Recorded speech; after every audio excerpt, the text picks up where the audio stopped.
An absolute scumbag, an absolute wrong'un, an absolute terrorist has pleaded guilty to terrorist-related charges in the UK at London's Old Bailey today in relation to an arson attack on a church and planning to use bombs and materials to hurt soldiers in a barracks. We're going to go through this whole story. This one's interesting because mainstream media have tried to cover it, but I'm going to show you the inconsistencies of the way they have labelled this man.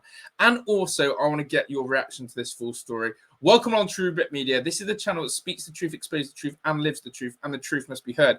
And the truth is this. Let's see how our judicial service serves this 20-year-old who has pleaded to horrible terrorist attacks. He's attacked Christianity. Now, will Keir Starmer thump up £10 million to protect the safety of a church like he did for a mosque that was under attack? Or is this two-tier Britain where Keir will simply turn his nose to it? Or maybe we might just get a little tweet apology and his condolences. But let's see how we deal with this. Welcome aboard. Thank you to everyone who's hit that subscribe button. Yesterday, I was asking you to get me to 19,000 subscribers. And people, you lot have absolutely nailed it. We're on 20,400 already. I can't believe it. So thank you to anyone who's a new subscriber and contributing to that. And if you're a returning one, get that notification bell on so you never miss an upload. Hit the like button if you want to see the most deplorable, heinous sentence for this terrorist. I'm talking what Rupert Lowe's talking about. If you know, you know. And get in the comment section. Let me know your thoughts on this one. That's enough of me. Let's get straight into it. Ilyas Akhtar. Let's hear more about this guy and see what's going on with it. So here's the story.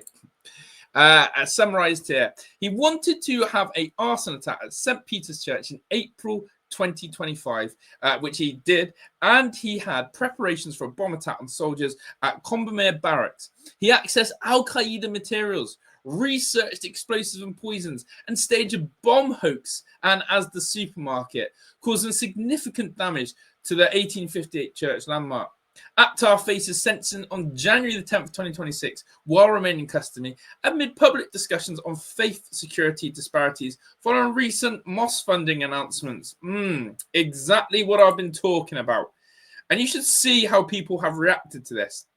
Now, let's get into the crux of what annoys me about this. Obviously, the terror that he's tried to cause, bombs, Al-Qaeda materials, arson, that in itself shows what a despicable, deplorable human being he is. But I see him none other than another Islamist extremist. Whether you agree with me or not, that's how I see him. I see him as a Muslim man, an Islamist extremist who's tried to cause terror on our shores. But for some reason, when you type in Ilyas Akhtar's name into Google, guess what happens? Yeah, I wonder what you guys are thinking. Here we go. Are you ready?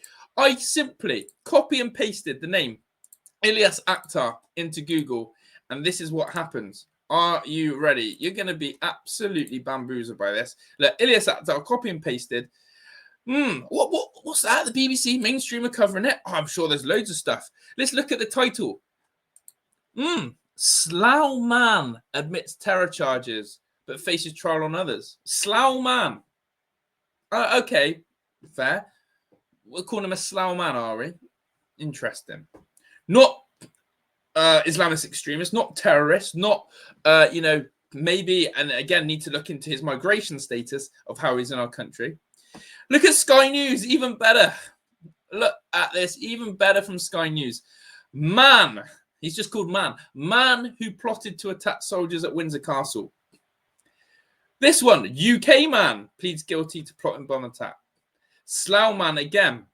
Do you know what I mean? What are we doing here? What are we doing here? Well, what we're doing is we're highlighting how deplorable the mainstream media is. Are you kidding me? Are you kidding me? Look at my title and look at theirs. Let's call it for what it is. Okay, let's call it for what it is. Someone who is attacking Christianity, taking on churches, burning them down. Someone who's planting bombs, hoax bombs. Someone who's looking into Al-Qaeda, a terrorist organization. It's an Islamic terrorist. I don't want to hear anything less. I don't want to see UK man. I don't want to see Slough man. I don't want to see man. And if you're with me on that, then let me know in the comment section. And bloody make sure you're smashing the like to show that support and spread this. Because we're not having it. We're not stupid. So let's have a look how social media and the people of social media have reacted to such events. And I think this, again, is very important to show you, because this is how our country is speaking. Adam Brooks, who did the Epping coverage of the migrant hotel, said, "Why isn't this front page on news on all media sites?" Ilyas Akhtar pleaded guilty to an arson attack. He also pleaded guilty to the bomb assisting Al-Qaeda terror materials. But why is it not on the front pages, people? Tell me why. Let's have a look at more. Tommy Robertson, again, more information. He was arrested after he set off an improvised incendiary device outside the Salt Hill Leisure Centre in Slough, setting fire to the building. So he's done a lot of arson attacks. And we know about the others there. So when they're not our children, they're trying to kill soldiers and destroy our way of life. That's Tommy Robinson's reaction to it all. Let's continue. Common sense of Joey Barton. Now, Joey Barton, of course, has been in the public eye because he's been summoned by the courts and charged by the courts for making offensive tweets on Eni Luku and Jeremy Vine. He's actually been done for tweeting.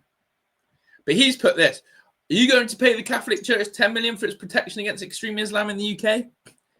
Okay, and that comment there is why it's very important. Because, as I said, when a mosque was attacked, Keir Starmer funded 10 million for the safety of mosques. So when Christianity and churches are attacked,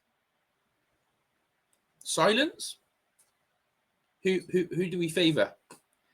Let's continue. As I said, social media is a very good reaction to how people feel. Archie, from Reform for Archie, says, "Protection for churches, not mosques. This is England, not Islamabad." Correct, Archie. Obviously, GB comments. So here we go. So when a Muslim sets fire to a car outside a mosque, the Muslim community get 10 million of taxpayer funds for security, on top of 100 million plus they've already were given. But when a church is set fire, nothing happens. Correct. As an organisation that stands up for all faiths with the Muslim Council of Britain, as an organisation that stands up for all faiths, will the Muslim Council of Britain condemn Ilyas Akhtar from Slough? Guess what? You never hear them condemn their own. Never, ever, ever condemn their own. Yet they'll condemn anyone who is not outside of their religion. Do you know what I mean? It's unbelievable. That's a great point to put. And there they are, the Muslim Council. Because, look what they did. They put here, "We condemn the Islamophobic arson attack on East Sussex Mosque. We advise the community to remain vigilant, do not live in fear." So the Muslim Council of Britain were quick enough to condemn the mosque attack. Will they, a council that is in Britain, condemn this attack? So many stories on this one. Have a look. Between 2022 and 24, there were 9,000 crimes recorded at churches in the UK. That is an average of 3,000 crimes per year. And it's horrific that no one's speaking about it. Just today, a Muslim man pleaded guilty for that. Why do you only record attacks on mosques and not churches? Do you not think it would be more viable to address attacks on all religious places instead of just mosques? Will the Archbishop condemn this or merely baptise him? Exactly that. And then finally, hold on, it was national news when a mosque door was scorched. The PM, etc., rallied around extra-funded speeches, much Islamophobic and Muslim attacks to church, and this didn't make the headlines. People, if you want to know what state and society and two-tier system we live in, there's your evidence right there. People want to say, "Oh, you jump on the bandwagon," or "you're making these things up," or "it's just an extreme view." Sometimes you just have to look at the same two events happen and how do one another react. A 20-year-old boy, man, let's not call him a boy, a 20-year-old man who is an Islamic extremist, not a man from Slough, was plotting Al-Qaeda type attacks. It's not over the front page news. Keir Starmer's not protecting our churches. What sort of society are we become? We are driven and protected in one way, or should I say one society and one culture is protected one way, and the rest of us are left to defend and fend for ourselves. Thank you to everyone who's made it all the way to the end. I know there's the all the way to the end crew. You're legends. Thank you. Make sure you smash the like, subscribe, notification, all that good stuff. I'm out of here. Ta-da.